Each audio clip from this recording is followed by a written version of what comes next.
예수께서 거기서 나가사 두로와 시돈 지방으로 들어가시니 마가복음 7장 24절에는 예수께서 일어나사 거기를 떠나 두로 지방으로 가서 한 집에 들어가 아무도 모르게 하시려 하나 숨길 수 없더라로 되어 있다. 어떤 이들은 여기에서 우리 구주께서 베니게, 두로와 시돈은 베니게의 주요 성읍들이었다.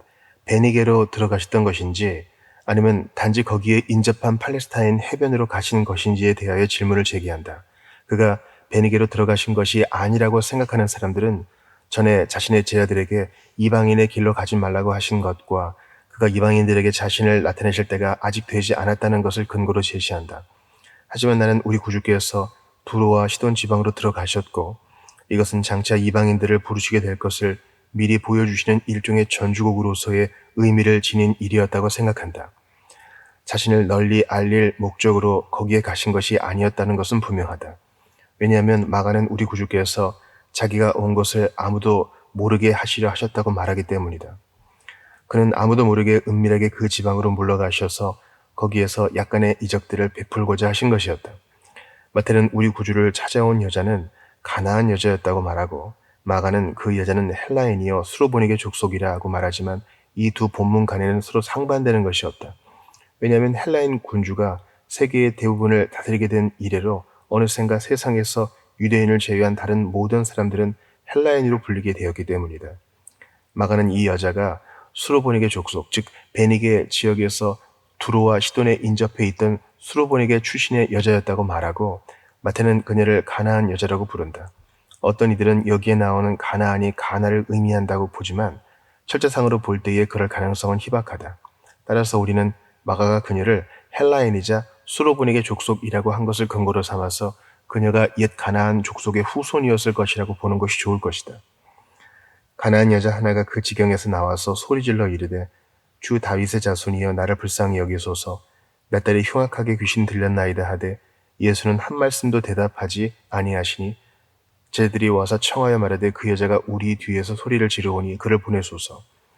마가는 이에 더러운 귀신 들린 어린 딸을 둔 한 여자가 예수의 소문을 듣고 곧 와서 그 발 아래에 엎드리니 그 여자는 헬라인이요 수로보니게 족속이라 자기 딸에게서 귀신 쫓아내 주시기를 간구하거늘 예수께서 이르시되 자녀로 먼저 배불리 먹게 할지니 자녀의 떡을 취하여 그들에게 던짐이 마땅치 아니하니라고 말한다. 이 여자는 비록 이방인이었던 것으로 보이지만 갈릴리에서 아주 가까운 곳에서 살고 있었기 때문에 그리스도에 대한 소문, 즉 그가 귀신들을 쫓아내신 일들이며 사람들이 그를 다윗의 자손으로 여기고 있다는 것은 물론이고 그에게 고침을 받으러 온 사람들은 통상적으로 그 호칭으로 그를 불렀다는 것도 알고 있었기 때문에 주 다윗의 자손이여 라고 소리질러 그를 불렀다. 어떤 이들은 이 여자가 좀 더 특별한 계시를 받아서 다른 사람들이 예수를 그렇게 부르니까 그것을 따라서 자기도 그를 다윗의 자손이라고 부른 것이 아니라 그가 유대인들에게 약속된 참 메시아라는 것을 믿고서 그렇게 부른 것이었다고 생각한다. 물론 그렇게 생각하는 것도 불가능한 것은 아니다. 당시의 복음은 많은 이방인들에게 빛을 비추고 있었던 것은 아니지만 하나님께서는 모든 시대의 이방인들 중에서 일부를 자기 백성으로 갖고 계셨고 이 여자는 우리 구주께서 지금까지 많은 사람들에게 복음을 전하여 회심시켜 오셨던 갈릴리에서 아주 가까운 곳에 살면서 유대인들에 대하여 잘 아는 삶을 살았기 때문에 소문으로 복음을 전해 듣고서 은혜를 받아 하나님의 역사로 말미암아 그녀의 마음속에 메시아를 믿는 참된 믿음을 갖게 되었을 수 있다. 우리 구주께서 이 여자와의 대화 속에서 그녀의 믿음을 칭찬하신 것은 그러한 가능성을 훨씬 더 높여준다. 마태는 예수는 한 말씀도 대답하지 아니하셨다고 말하지만 마가는 우리 구주께서 자녀로 먼저 배불리 먹게 할지니 자녀의 떡을 취하여 그들에게 던짐이 마땅치 아니하니라고 말씀하신 것으로 보도한다. 주의 깊은 독자들은 이것이 서로 상반되는 보도가 아님을 금방 알 것이다. 마가 본문에 의하면 우리 구주께서 아무도 모르게 하려고 은밀하게 어느 집으로 들어가셨는데 이 여자는 바로 그 집으로 그를 찾아와서 그 발 아래에 엎드렸다. 이때 그리스도께서는 그녀에게 말 한마디 하지 않으셨고 그녀를 못 본 채 하셨다. 그러나 마태는 그리스도께서 곧 그 집을 떠나셨고 이 여자도 그를 따라 길로 나서서 계속해서 도와달라고 소리를 질러댔음을 보여준다. 이렇게 이 여자가 계속해서 따라오며 소리를 지르자 제자들은 그 여자가 우리 뒤에서 소리를 지르오니 그를 보내소서라고 청하였고 이때 우리 구주께서는 이 여자에게 자녀로 먼저 배불리 먹게 할지니 자녀의 떡을 취하여 그들에게 던짐이 마땅치 아니하니라 하고 말씀하셨다. 따라서 제자들이 먼저 중재에 나서서 그 여자가 우리 뒤에서 소리를 지르오니 그를 보내소서라고 청한 후에야 우리 구주께서는 비로소 입을 여신 것이었고, 그 이전에는 그 여자를 본체만체 하시고 한마디도 대답도 하지 않으셨다.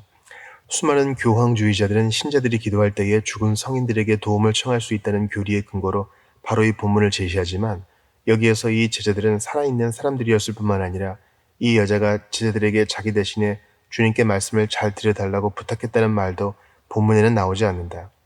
제자들은 스스로 판단해서 그녀를 위하여 그리스도께 청한 것이었음이 분명하다.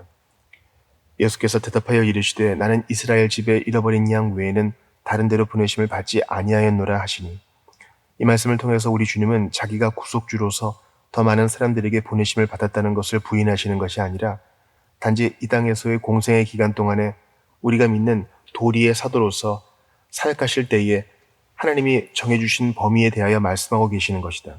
사도 바울은 그리스도께서 하나님의 진실하심을 위하여 할례의 추종자가 되셨으니 이는 조상들에게 주신 약속들을 견고하게 하시고 라고 말한다.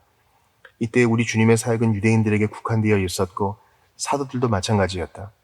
그리스도의 시대나 사도들의 시대에 몇몇 이방인들이 개별적으로 찾아와서 복음을 듣고 받아들이는 것은 물론 가능하였지만 이 여자도 이 경우에 속하는 것이었다. 우리 구주께서 승천하시고 나서 얼마 후까지도 복음은 이방인들에게 전면적으로 전파되지 않았고 사도들도 복음을 전하기 위하여 이방인들에게로 나아가지도 않았다. 여자가 와서 예수께 절하며 이르되 주여 저를 도우소서. 이 가난한 여자는 우리 구주께서 지니신 하나님으로서의 권능을 인정하고 도우심을 간청한다.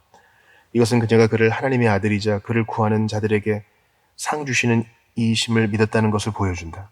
그녀는 2번이나 퇴짜를 맞았는데도 계속해서 도우심을 간청하였다. 대답하여 이르시되 자녀의 떡을 취하여 개들에게 던짐이 마땅하지 아니하니라. 마가복음 7장 27절에는 예수께서 이르시되 자녀로 먼저 배불리 먹게 할지니 자녀의 떡을 취하여 개들에게 던짐이 마땅치 아니하니라로 되어 있다. 여기에서 자녀는 유대인들을 가리키고 개들은 이방인들을 가리킨다.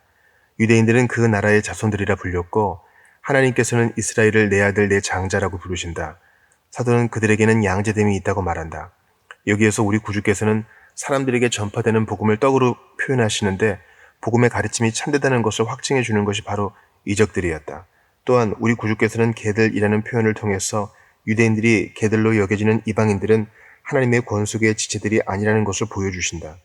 개들은 경멸과 멸시가 담긴 용어였다. 우리 구주께서 마땅하지 아니하니라고 말씀하셨는데 마땅하지 아니하다는 것은 의롭지도 않고 공평하지도 않다는 것이다. 이것에 대하여 다음과 같은 반론이 있을 수 있다. 그렇다면 복음이 나중에 이방인들에게 전파된 것은 어떻게 된 일인가?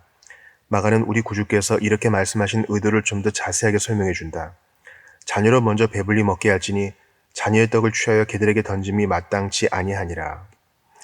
유대인들은 하나님의 자녀들이었다. 하나님께서는 세상의 모든 민족 가운데 그들을 택하셨고 그들에게 많은 특권들을 주셨다. 복음이 먼저 유대인들에게 전파되게 하시고 그런 후에 이방인들에게 전파되게 하시는 것도 하나님의 뜻에 의한 것이었다. 이방인들은 하나님으로부터 유대인들과 같은 정도의 돌보심을 받아오지 않았다는 점에서 개들과 같다고 할 수 있다. 그러나 이방인들에게도 곧 기회가 올 것이다. 따라서 지금으로서는 유대인들에게 복음이 온전히 전파되어서 그들이 먼저 복음과 그 복음을 확증해주는 이적들로 배부르게 되는 것이 먼저이다. 그때까지는 복음과 그 복음을 확증해주는 이적들을 너희 이방인들에게로 확장해서 전하고 베푸는 것은 내 아버지의 뜻에 부합하지 않는다. 여자가 이르되 주여 올소이다마는 개들도 제 주인의 상에서 떨어지는 부스러기를 먹나이다 하니, 마가복음 7장 28절에도 동일한 취지의 말씀이 나온다.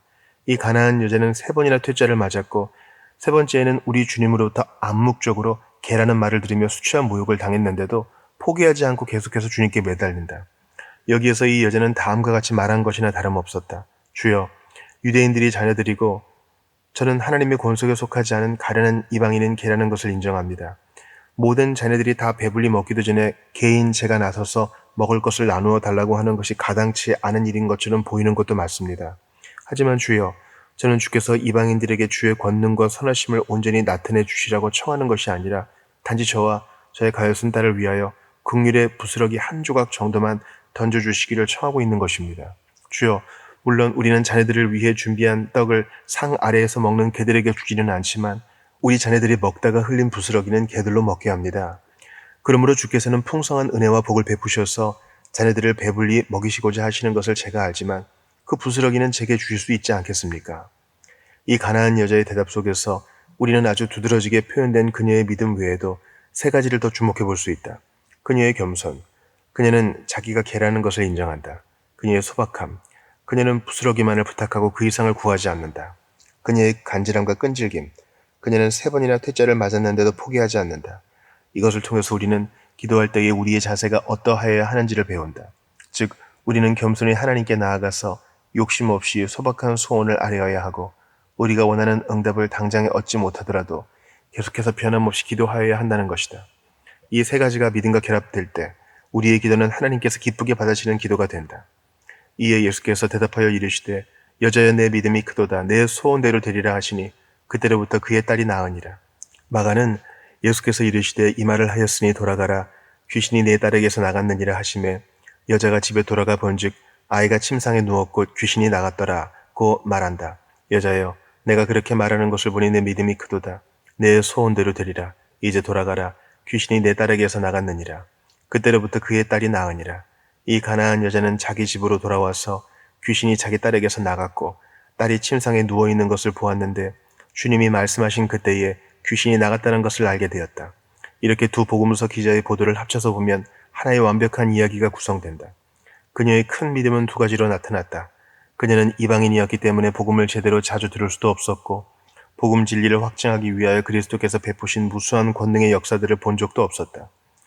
이렇게 그녀에게는 복음의 은혜를 받을 수 있게 해줄 은혜의 방편들이나 계시가 거의 주어지지 않았는데도 그녀가 이런 믿음을 보였다는 점에서 그녀의 믿음은 큰 것이었다. 그래서 복음서에서 우리는 그리스도께서 오직 이방인들의 믿음만을 칭찬하신 것을 보게 된다. 그녀는 세 번이나 퇴짜를 맞았는데도 결코 포기하지 않고 끝까지 매달렸다는 점에서 그녀의 믿음은 큰 것이었다. 그녀는 옛적의 야곱과 마찬가지로 주께서 나를 복주시지 않으시면 나는 주를 보내드리지 않을 것입니다 라고 말하는 것이나 다름없었다. 야곱과 그녀는 둘 다 똑같이 큰 믿음으로 하나님을 이겼고 자신들이 원하던 것을 얻었다. 그러나 어떤 이들은 이렇게 말할 것이다. 도대체 그녀의 믿음이 어디에 있다는 것인가? 그녀가 하나님의 어떤 약속, 하나님의 어떤 말씀을 받아들여 믿었단 말인가? 하나님께서는 우리에게 외적으로가 아니라 내면에 말씀하시기 때문에 예수께서 하나님의 아들이시라는 내적인 확신을 이 여자에게 주셨을 것임에 틀림없고 이렇게 생겨난 그녀의 믿음을 따라 그녀가 원하는 것을 들어주실 수 있으셨고 또한 들어주고자 하셨다. 하나님의 계시가 내적인 것이든 외적인 것이든 하나님의 계시에 대한 확고한 동의가 믿음이다. 이것으로부터 우리는 참된 믿음과 간절한 기도가 얼마나 큰 힘을 지니고 있는지를 배운다.